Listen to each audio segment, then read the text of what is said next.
Hello everybody, welcome to Elite Emigration, where I talk about the best countries to emigrate to. And in today's episode, I would like to talk about foreign currencies, in particular the British pound, the Canadian dollar, Chinese renminbi and Thai baht.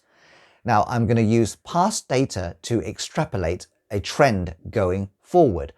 After discussing the currencies, I would like to briefly talk about the changes that have occurred in both Europe and Asia in the past 40 or so years.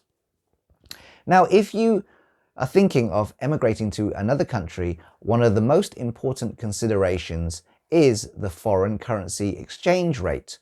Because if, for example, you are planning to emigrate to the UK, your wages are denominated in British pounds, your house is also denominated in British pounds. So the value of the British pound will affect your overall welfare. So first, let's have a look at some charts. Now on the left-hand side here, you can see the British pound against the Chinese renminbi. Back in 2008, £1 was worth 16 renminbi. Fast forward to 2020, it is now worth only 8.7.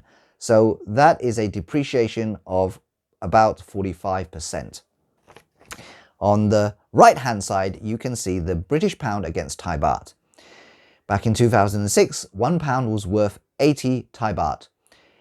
Now in 2020, it is worth only 40 Thai baht. Now that is a depreciation of 50%. So what does that mean?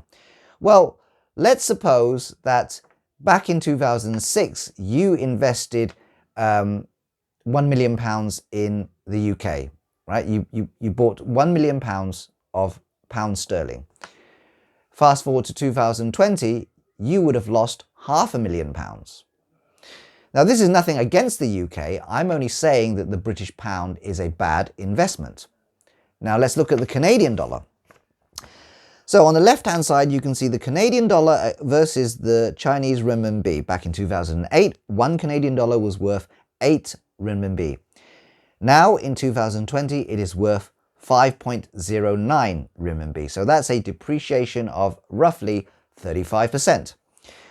On the right-hand side, you can see the Canadian dollar against the Thai baht. Back in 2008, it was worth 36 baht. But now in 2020, it is worth only 23 baht. So all in all, that means that the Canadian dollar has depreciated 35% against some Asian currencies like the Chinese renminbi and Thai baht. It's not as severe as the British pound, but still 35% is quite a hefty amount. So now let's talk about some of the changes that have occurred in Europe and Asia over the past 40 or so years. When I was young, back in 1982, we had home computers in the UK. ZX Spectrum was one of the most popular home computers back then. If you were wealthier, probably you had a BBC Model B. But anyway, these computers were unheard of in Asia. Okay, so that means that there were different tastes in Asia and Europe. Also in 1988, when I was in secondary school, the most popular computer back then was the Commodore Amiga. Now, probably nobody in Asia had heard of Commodore Amiga back in 1988. In Japan, on the other hand, they had the Nintendo NES system. And nobody in Europe had heard of a Nintendo NES system back then.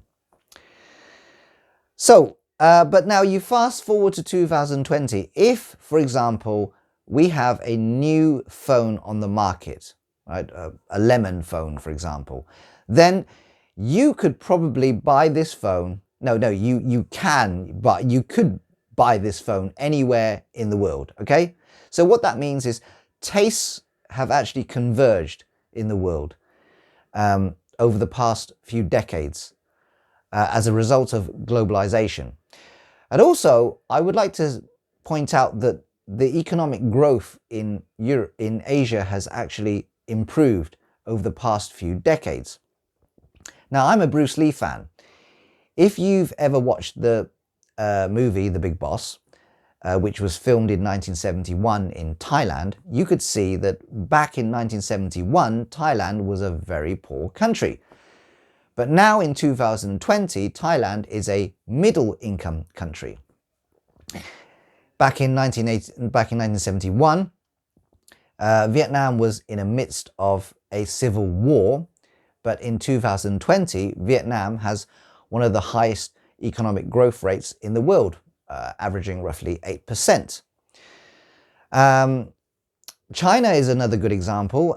Shenzhen, which is next to Hong Kong, was farmland back in 1980, but now in 2020, it is one of the biggest cities in the world.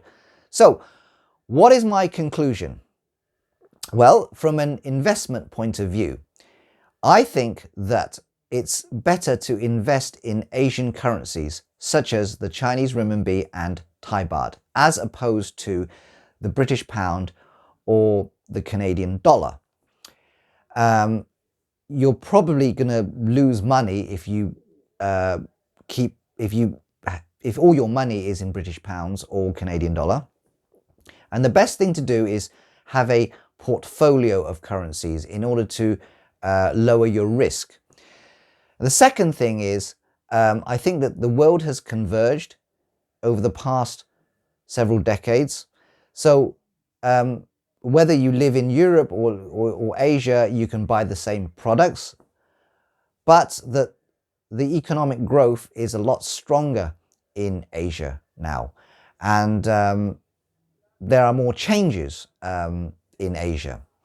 Anyway, that's all I want to say about this topic. If you have any queries or you have any comments, please leave them below. Thank you.